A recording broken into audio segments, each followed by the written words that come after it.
Olá, ouvintes, tudo bem com vocês? Como é que tá na quarentena aí? Estamos aqui, né, hoje de quarentena, cada um na sua respectiva casa. O que acontece que todos estão participando dessa vez, mas estamos aí respeitando a quarentena e vamos falar o quê? O quê? Lógico, né, já que a gente está em quarentena, vamos falar do coronavírus e dos impactos atuais e projeções futuras, né, não, gente? É isso aí.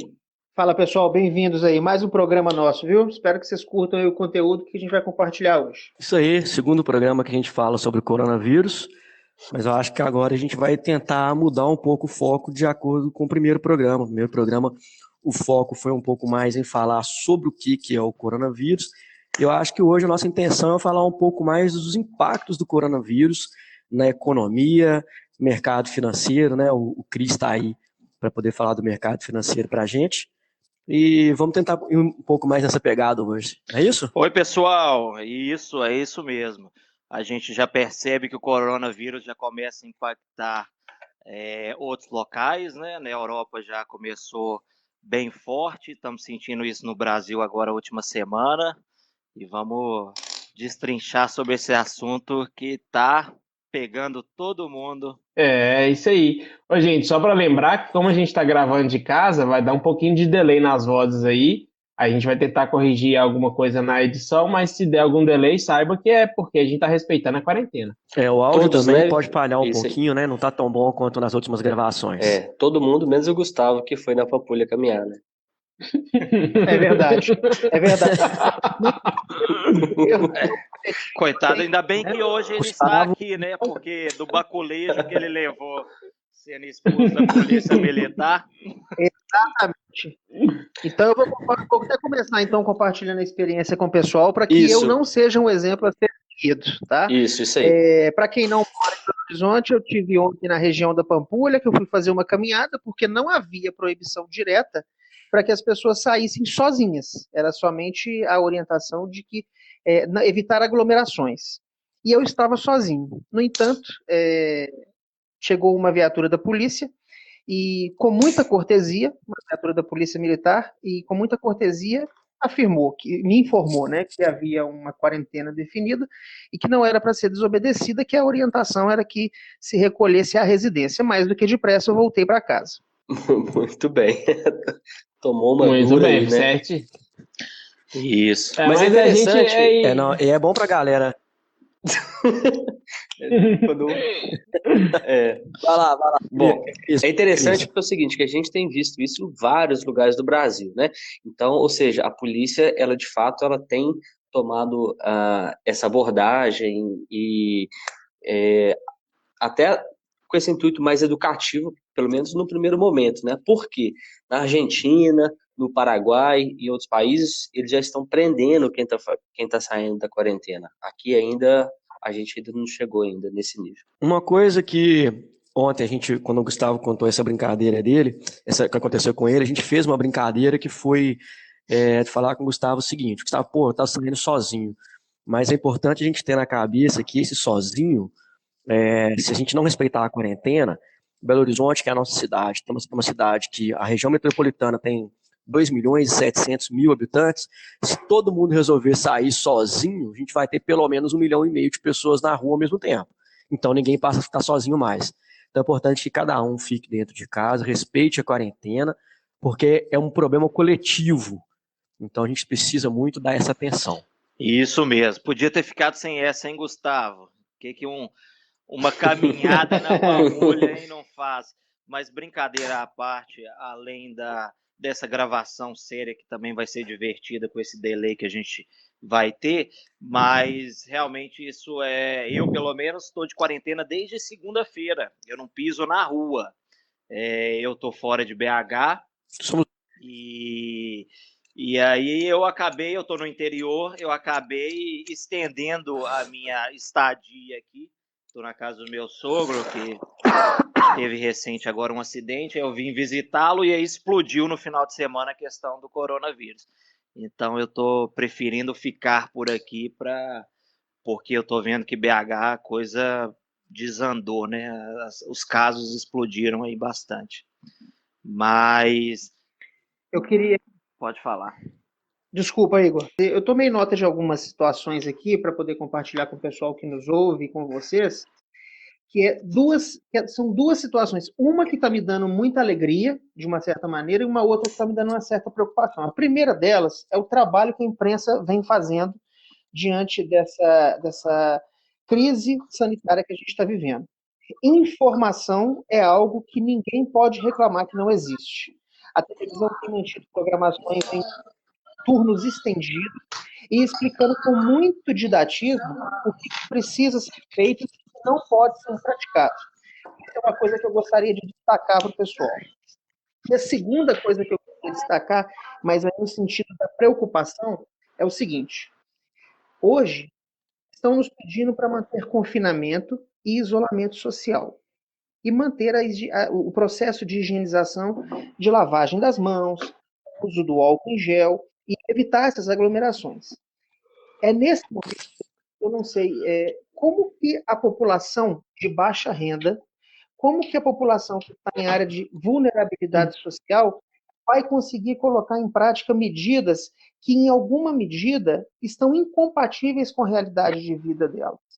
Eu fico imaginando a preocupação que as pessoas vão ter, porque os recursos são escassos, a condição de vida é precária, e o que o poder público vai fazer para proteger essas pessoas quando o vírus chegar definitivamente nesses lugares? Isso me preocupa. Acho que isso é uma preocupação de todos, né? Acho que todo mundo que está vivendo isso, está pensando nisso, está pensando nessa preocupação. Porque hoje a gente, graças a Deus, a gente tem uma condição que a maioria dos nossos trabalhos, a gente pode fazer ele de home office sem impactar tanta coisa. Pô, é lógico que tem um impacto, sim, mas qualquer saída de escritório tem um impacto. Mas hoje a gente tem essa condição devido aos nossos trabalhos. Porém, não é todo mundo que tem essa condição e aquele negócio. Tem gente que o dinheiro que ele ganha no dia, ele gasta no dia. É aquele dinheiro que dá o sustento para a família dele. Então, isso é muito preocupante. O governo até agora não conseguiu me mostrar, pelo menos que eu tenha visto, né? Alguém, se tiver uma notícia nova, me fala, alguma ação que ele esteja tomando para esse tipo de caso, que é um caso que a gente não vai viver de perto, mas é preocupante até para a gente também.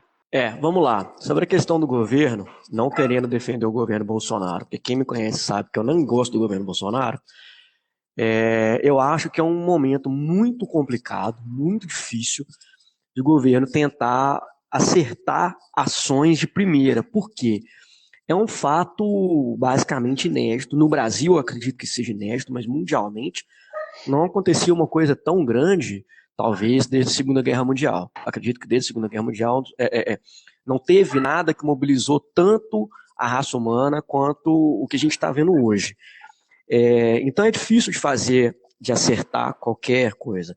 Uma coisa que nós conversamos esses dias aqui no nosso grupo, e que eu acho interessante de falar aqui, é que muita gente, por exemplo, vem culpando o governo da China como se ele fosse o único responsável pelo que tem acontecido. Eu acho que o governo da China errou sim, demorou para poder falar. Nós discutimos muito sobre o assunto, tanto que o tempo do prefeito de Hunan demorou para poder falar, depois o presidente da China, Xi Jinping, também demorou muito. Mas depois disso, vários países tiveram tempo para poder agir, poder fechar essas fronteiras, como a Rússia fechou com a China, por exemplo, e os países não agiram, demoraram para poder agir. Então não houve prevenção de ninguém, agora está todo mundo remediando. Vai ser difícil para todos os governos e a gente está perigando aí entrar num momento de recessão econômica mundial muito forte. A recessão, ela vai vir, né? Apesar de que hoje saiu, né? Na verdade, ontem, segunda-feira, saiu no Boletim Focus, expectativa de crescimento de 1,48% do PIB. Mas é uma perspectiva ainda muito fora da realidade, né? Então, já tem bancos emitindo relatórios aí com uma perspectiva de PIB negativo entre 9% e 4% negativo, né? Então, o que a gente viu no Boletim Focus, de longe, é o que a gente pode esperar. E é um negócio totalmente, assim, inimaginável, né? Quem pensou em em janeiro, no começo de janeiro, que a gente teria em 2020 um PIB negativo de 4%, né? Então é um negócio muito louco, né? Nunca ninguém cogitou isso. Se eu não me engano, a previsão inicial era de que o PIB crescesse esse ano uma média mundial de 3,5%, não é isso? Algo em torno disso, exatamente. Para o Brasil, a perspectiva estava em torno de 2 a 2,5%. Era a estimativa do governo de crescimento, né? Eu, dando um pouco da minha contribuição aí pelo que o Gustavo trouxe, eu acho que esses momentos, né, de fragilidade do que a gente está tendo que enfrentar, que é um vírus de uma contaminação que se espalha numa rapidez, pouco antes vista, talvez antes da gripe espanhola, lá no início do século XX, a gente não vê uma gripe que atingiu esse nível, vamos chamar assim, de eficácia ao longo da geopolítica do globo, como a gente tem visto agora. E nós, como os brasileiros, a gente percebe nesses momentos, eu acho, como a gente é fragilizado, né? A gente tem um território aí que mais da metade não tem saneamento básico, então a gente vai ver pessoas que vivem na extrema pobreza, que é praticamente 1/4 da nossa população. Eu acho que esses que são os principais grupos de risco, né, dentro da nossa realidade, do nosso país, o que tende é cada vez mais aumentar esses casos que a gente está começando a ter. Já na questão do governo, eu acho que o governo Bolsonaro ele só se acordou graças à mídia.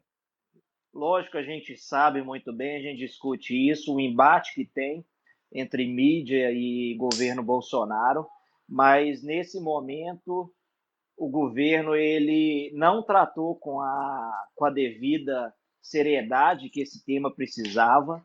Entra de encontro com o que o André falou, que a China começou aquela situação.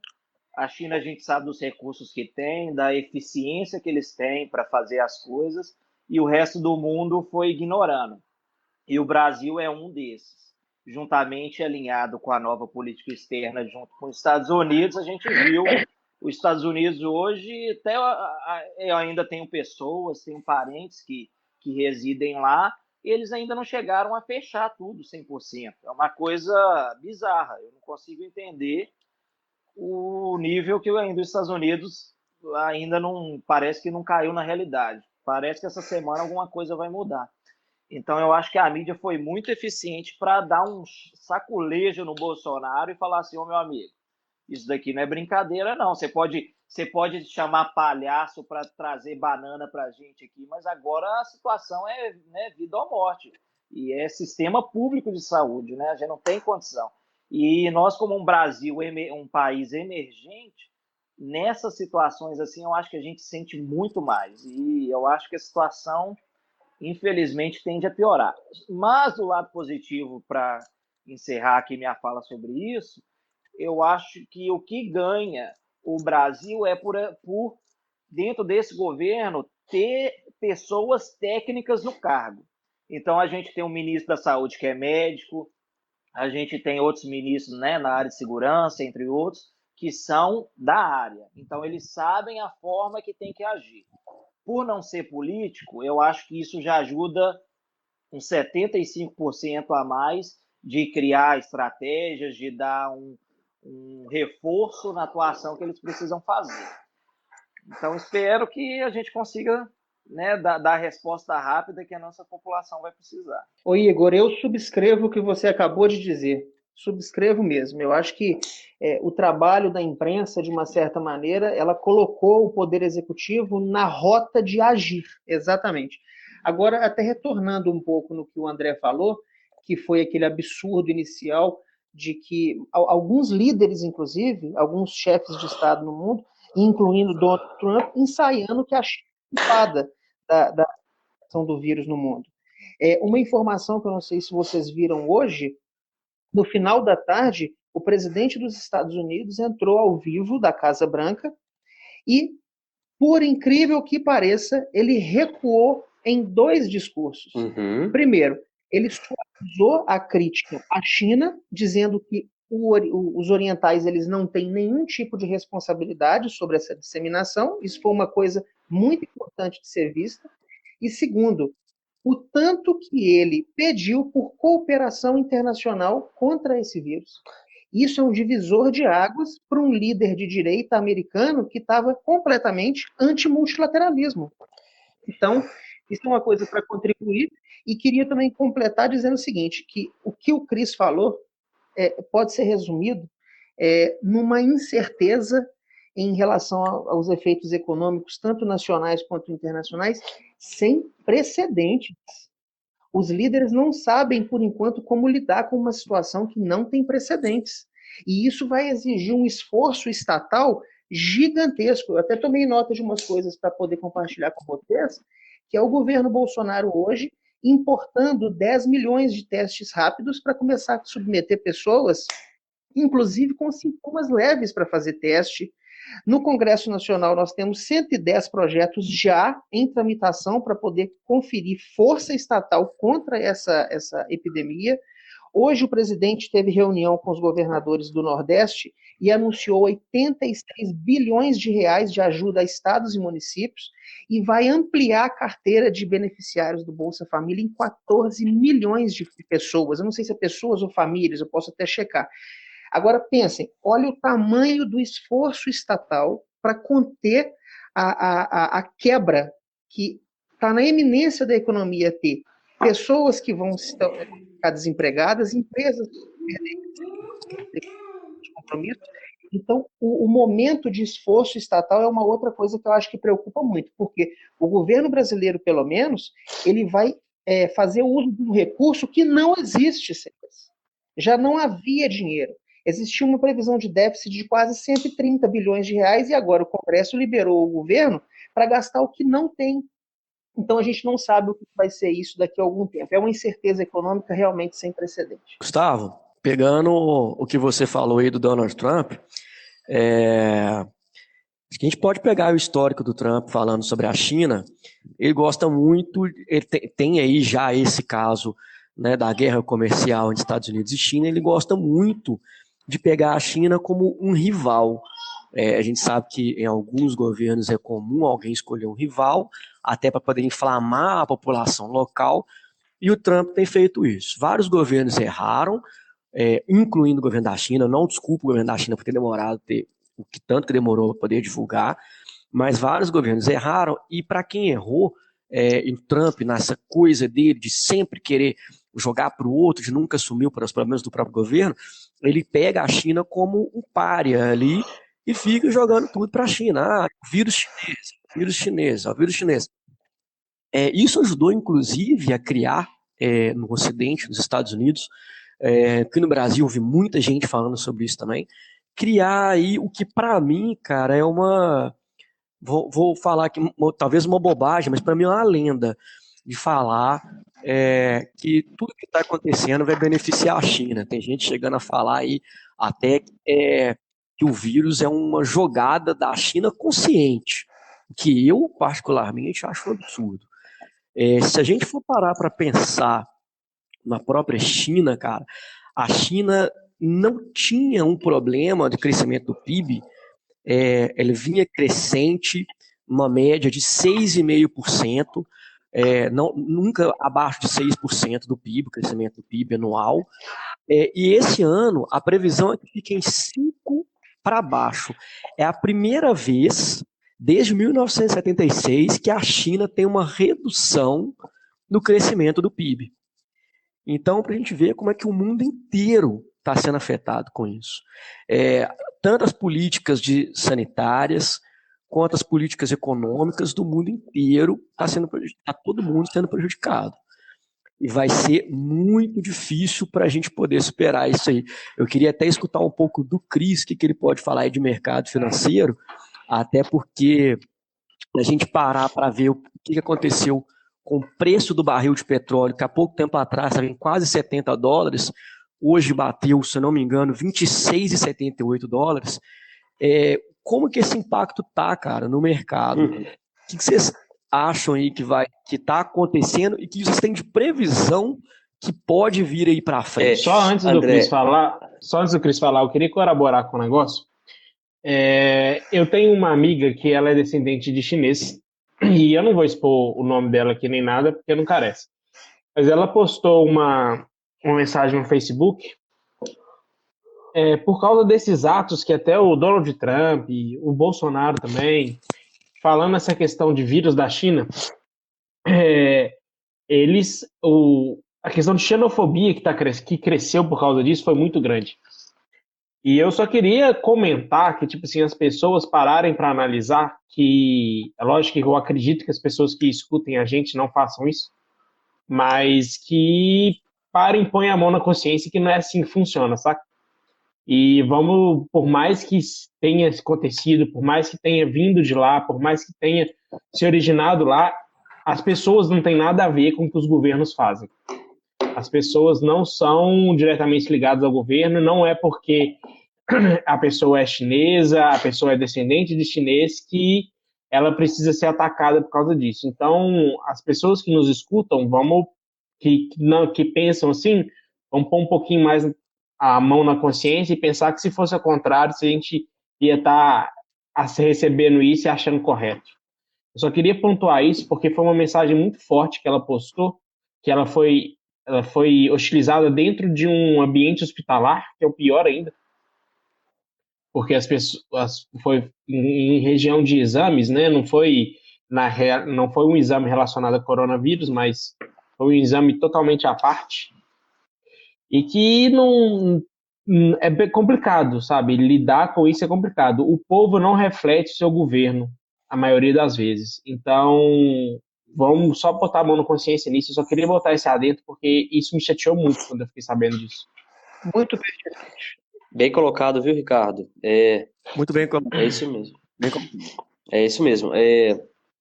Eu tenho visto também, no Twitter principalmente, esse mesmo tipo de reclamação. E essa xenofobia está muito crescente.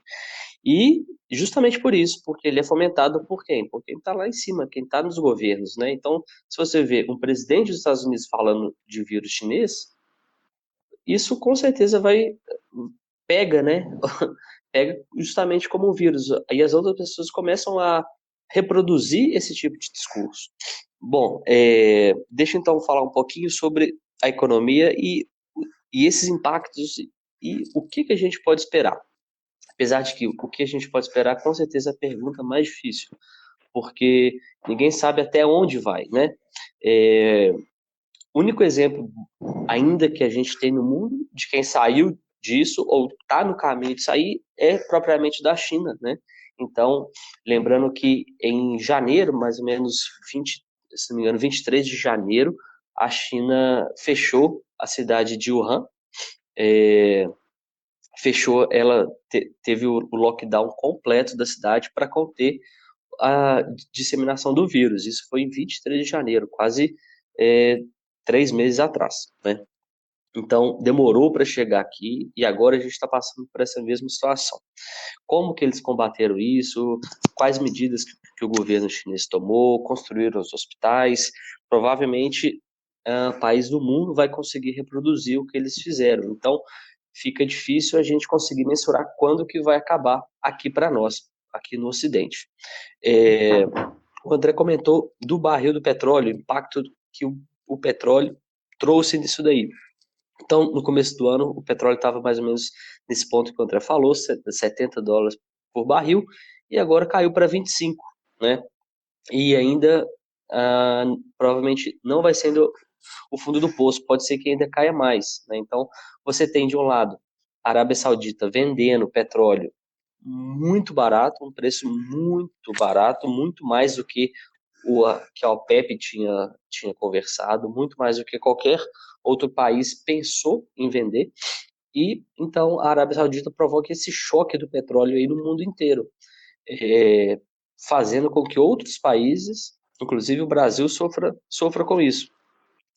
O preço que o petróleo que o Brasil produz, na verdade que o mundo inteiro produz, não chega perto do preço que a Arábia Saudita produz. Então, ou seja, por barril, o custo que a Arábia Saudita tem para produzir um barril é muito menor do que o resto do mundo.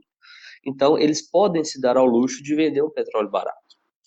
Brasil, Rússia, Estados Unidos e outros produtores não conseguem acompanhar isso. Então, quando a Arábia Saudita ela faz isso, ela provoca uma crise gigante nessa cadeia petrolífera, já que empresas elas mal se pagam para produzir e vender o petróleo a 25 dólares o barril.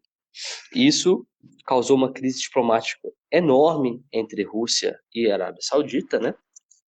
Mas esse impacto do petróleo foi quando deu de fato o choque no mercado para os impactos do coronavírus. Foi quando o mercado financeiro percebeu, opa, peraí, realmente agora está chegando aqui na nossa porta, na nossa economia real aqui, o coronavírus chegou. Então, com isso, você teve bolsas despencando no mundo inteiro, você teve dólar disparando no mundo inteiro e os impactos não param, né? Então, para a gente aqui no Brasil, como que a nossa bolsa reagiu? A nossa bolsa hoje que teve o pior desempenho no mundo desde quando explodiu a crise. Ou seja, então a nossa bolsa é a bolsa que mais caiu. A nossa bolsa caiu mais de 50%. É um negócio, enfim, muito assustador, né? Inimaginável. Então, assustador em tão pouco tempo ter essa queda, né? Em 2008, que teve a crise imobiliária dos Estados Unidos, que foi a grande crise até então desse século, não teve uma queda tão rápida, né?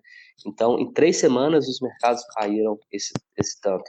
Enquanto que lá em 2008 foi por volta de 4 a 5 meses que o mercado demorou para chegar nesse nível. Então, e os impactos ainda chegou justamente por quê? Por que veio tão rápido, tão forte? Porque ninguém ainda sabe aonde que isso pode chegar. Ninguém sabe quanto mais que isso pode demorar e os mercados a reagirem. Então, é algo sem precedentes. Infelizmente, a gente não consegue traçar um cenário positivo para esse ano.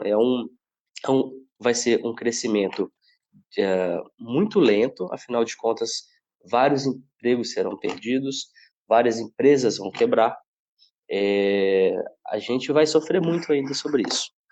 Eu passo a palavra porque eu já falei demais agora.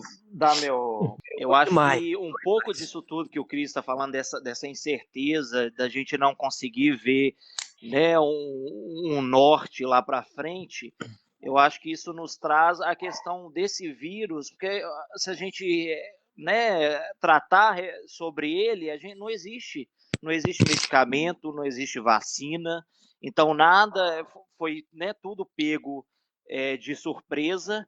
A expansão desse vírus de disseminação numa velocidade dentro de um mundo globalizado que a gente, né, as pessoas transitam,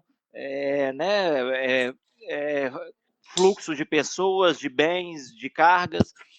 Então, eu acho que, pelo menos, eu estou muito chocado, até por ter 31 anos e ainda não ter nunca vivido experiência, né, ter tido a experiência de viver numa reclusão, no sentido de, pessoal, ninguém pode fazer nada, a gente não tem o que fazer, não tem aonde recorrer.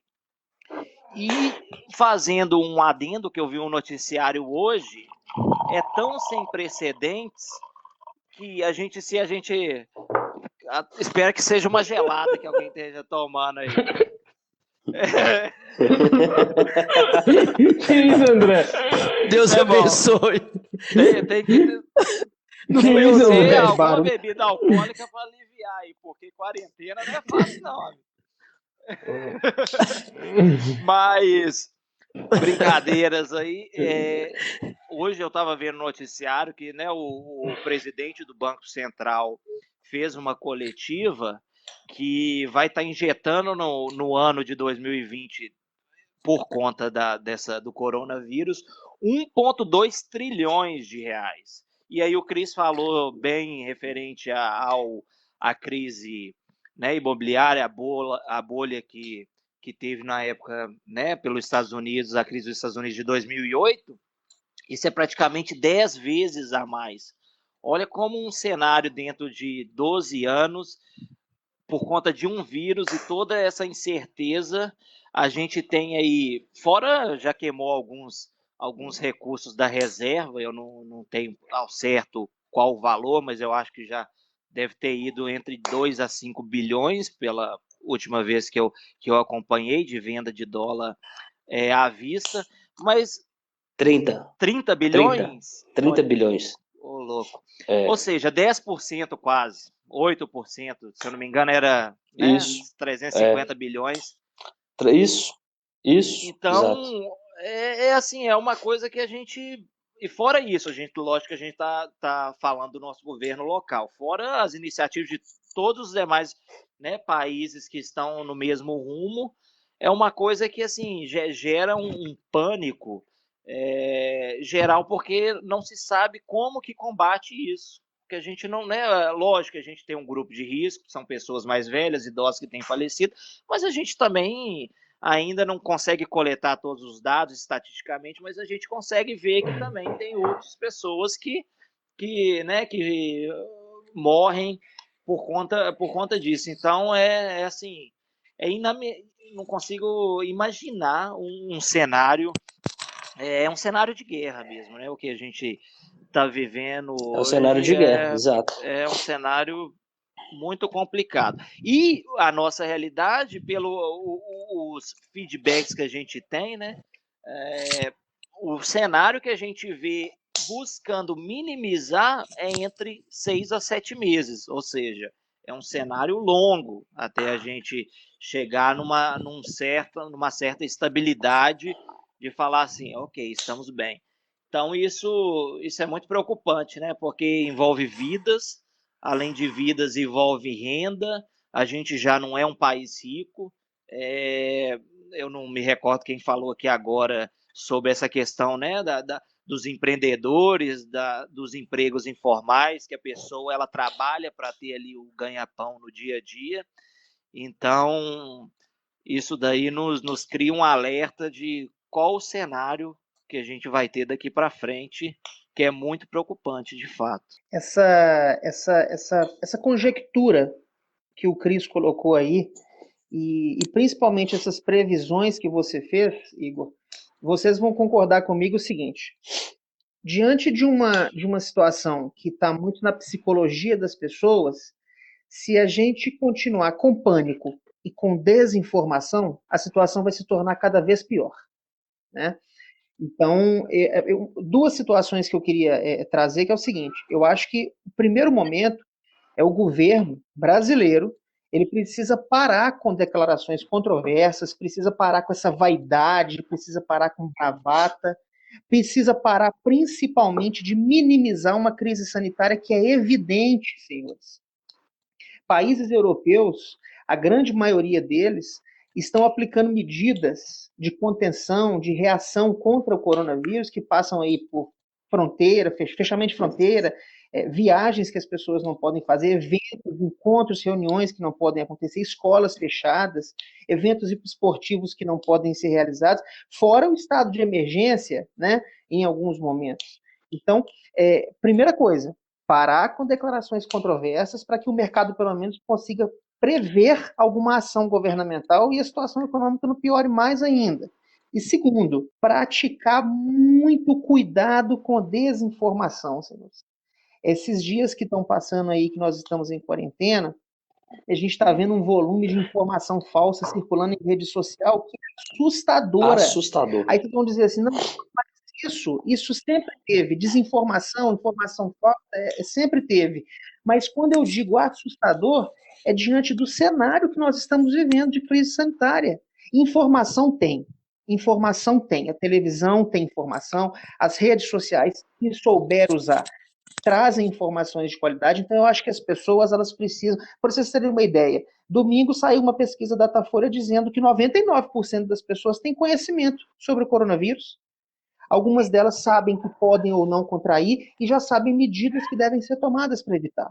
Então, a gente precisa Posso fazer um fazer parênteses? uma escolha. A gente precisa escolher o caminho da responsabilidade e ter informações de qualidade, e tomar muito cuidado com o que a gente compartilha, porque pânico e desinformação também levam à catástrofe. Só fazer um parênteses aqui, Gustavo.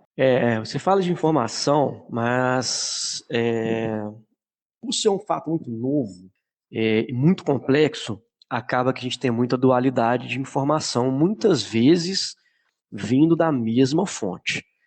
A gente vê dentro do governo brasileiro, por exemplo, em determinado momento, o Ministério da Saúde fala uma coisa, o presidente fala outra.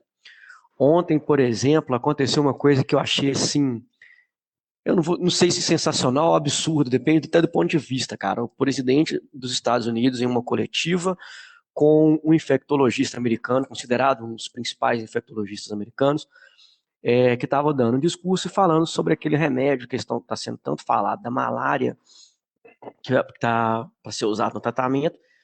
Eu não sei o nome do remédio aqui agora de cabeça, mas esse infectologista falando que esse remédio não tem nada que prove que ele realmente tem alguma ação positiva para o tratamento do Você fala da coronavírus. hidroxicloroquina? Ele saiu, eu acho que é esse mesmo, se eu não me engano é isso para mesmo. tratamento de malária. Ele saiu do... Isso mesmo. Ele saiu do microfone, o Donald Trump assumiu o microfone e contradisse ele.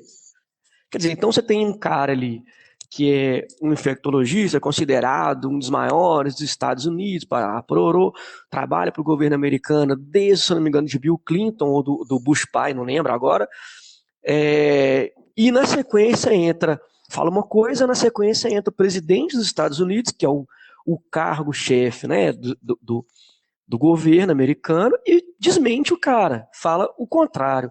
Então, a gente tem que tomar muito cuidado até na hora de buscar informação, porque a gente não sabe exatamente o que é certo e o que é errado. Hoje nós estávamos conversando, eu e o Cris também, como que alguns países adotam medidas diferentes de outros países, até mesmo para poder divulgar as estatísticas. Na Itália, por exemplo, quando alguém morre, é feito o teste após a morte, para constatar se a pessoa morreu por causa do coronavírus, né, em decorrência do coronavírus. Na Alemanha, não. Na Alemanha, a pessoa é testada antes. Se ela morrer em algum momento, não tem um teste posto para ver se realmente foi em decorrência do corona. Então, a gente ainda tem uma dificuldade ainda, algumas partes ainda são muito nebulosas para a gente poder chegar a informações concretas, né? Seja para a questão realmente direta do corona, seja para questões que sejam de cunho econômico, tudo, até porque muito da questão econômica a gente ainda está especulando, né?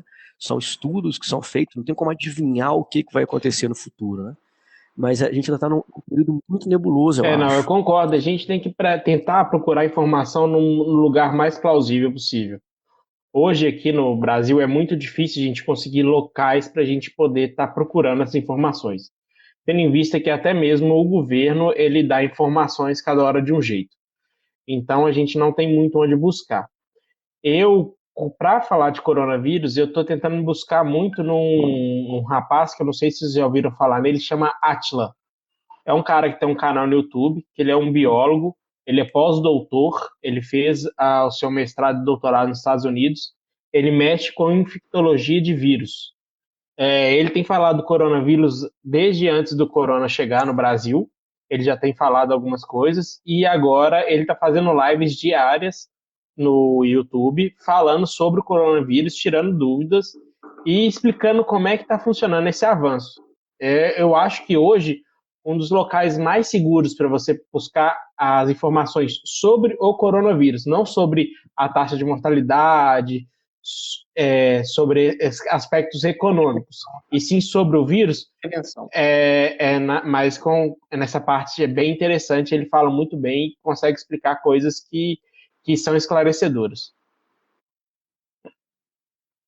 Por isso que eu falei da escolha, senhores. Por isso que eu falei que é preciso ter responsabilidade e saber fazer escolhas.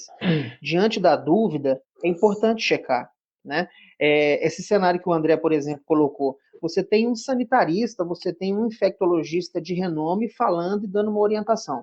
Aí chega um líder de Estado, por exemplo, que a gente sabe que é volúvel, que é um outro vaidoso, e contradiz uma informação técnica. É por isso que é preciso haver a responsabilidade. Eu tenho certeza que vocês estão sendo bombardeados diariamente, por informações que são claramente falsas. Então, a gente praticar a questão da dúvida, do questionamento, isso é basicamente a ciência. Sem dúvida, não passa para frente, porque a gente não sabe em que tipo de pessoa que aquela informação vai chegar e, principalmente, as consequências que aquilo vai trazer. A dúvida, procura informação de qualidade, não leva para frente, não compartilha, não crie mais pânicos e mais incertezas. Galera, vocês viram o tempo aí? Acho que nós estamos falando demais, hein? Então vamos puxar aí, vamos dar uma encerrada aí, né, galera? Vamos cortar o assunto, vamos ver como é que a gente vai ser, porque agora, querendo ou não, não sabemos quanto tempo nós vamos ficar ainda de quarentena, né? Por enquanto, a gente vai continuar gravando desse jeito, se continuar a quarentena. A gente vai continuar gravando de casa. É até legal que a gente está conseguindo reunir todo mundo. Às vezes, presencialmente, não consegue. Por mais que o áudio não fique muito 100%, né? Tem um cachorro latindo no fundo, uma televisão ligando, um WhatsApp tocando. Eu acho que isso é normal, porque é um copo enchendo. Então, a gente está em casa, então... Mas vamos... O que vocês acham aí? Vamos dar uma encerrada aí? Boa, Ricardo. Vamos lá. Realmente, né? E é um assunto que, se deixar, a gente fala, enfim, muito tempo, né? Eu queria compartilhar algo muito pessoal aqui e uma experiência pessoal, na verdade, que eu tô, né, de quarentena desde segunda-feira da semana passada e eu tô com uma chance muito grande de estar com Covid-19, né? Eu estive em São Paulo, passei pelo aeroporto de São Paulo no final de semana, e desde então venho sentindo, enfim, tendo todos os sintomas.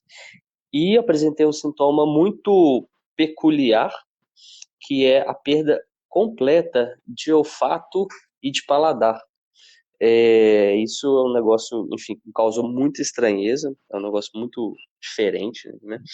E que eu fui pesquisar, alguns médicos de todos os países que estão sofrendo, né, com a Covid-19, esse está sendo um sintoma dito pelos médicos. Ainda não está na literatura médica, mas já está sendo estudado como um sintoma também. Então, essa perda de olfato e de paladar. Então, eu estou com essa perda de olfato e de paladar, então tem uma enorme chance de estar com o Covid-19.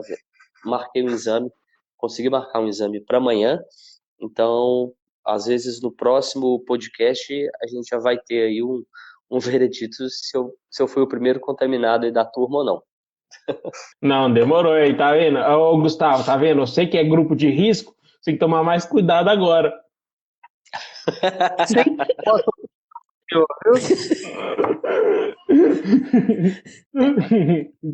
Escutou, Gustavo? Então, pessoal, Cris, quero só compartilhar com você que isso aí não vai dar nada, vai dar tudo certo, e depois que essa crise toda passar, a gente vai comemorar a grande experiência que a gente vai ter acumulado. Acho que é isso, pessoal. Muito obrigado. Valeu. Muito obrigado, amigos aí. Vai isso aí, gente. Muito obrigado. Valeu por tudo aí. Isso aí, Cris. Obrigado. Não dá pra perceber. Não vai ser nada, não, Cris. Você tá com uma Obrigado, vai estar tudo tranquilo. Tomara que não seja constatado, mas se for também, que vai sair em breve disso daí. E minha mensagem é, né, que todo mundo obrigado se conscientizar referente a isso, fique em casa e que o nosso governante aí pode atuar da melhor maneira possível, balanceando o social com o empresarial, não pensando só de um lado não, porque muita gente vai sofrer. Deus nos ajude. Isso aí, galera. Muito obrigado. Um abraço. Fica o recado dado. Lavem as mãos, usem álcool em gel e fiquem em casa, por favor. Valeu, galera. Até mais. Abraço.